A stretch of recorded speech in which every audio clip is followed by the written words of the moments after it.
അങ്ങനെ സ്വന്തം വീട്ടിൽ ഒരു പണക്കാരനായി ജീവിക്കാമെന്നുള്ള ലെസനാണ് ഇന്ന് ഞാൻ ഈ പഠിപ്പിച്ചു തരാൻ പോണത്.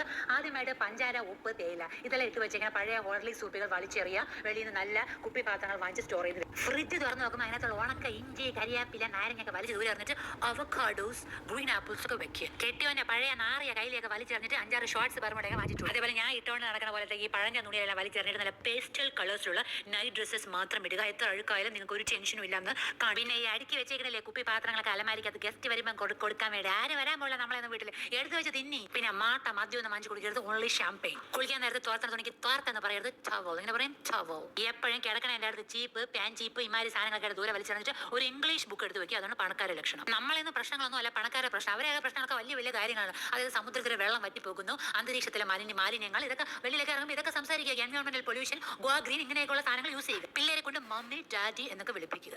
എല്ലാം കഴിഞ്ഞ് നിങ്ങളെ നാളൻ കെടുത്താൻ വേണ്ടിയിട്ട് പഴങ്കഞ്ഞിയുണ്ടോ, ഉണക്കമീനുണ്ടോ എന്നൊക്കെ ചോദിച്ചുകൊണ്ട് വരുന്ന ആളുകൾ വീട്ടിലുണ്ടെങ്കിൽ ചവിട്ടി വയറ്റി നോക്കി ഒരു ചവിട്ട് കൊടുത്തിട്ട് മാറി സൈഡിലോട്ട് ഇരുന്നിട്ട് നെക്സ്റ്റ് ഡേ തൊട്ട് ഫ്രൈഡ് സീ ബാസ് ഉണ്ടോ എന്ന് ചോദിക്കാൻ പഠിപ്പിക്കും.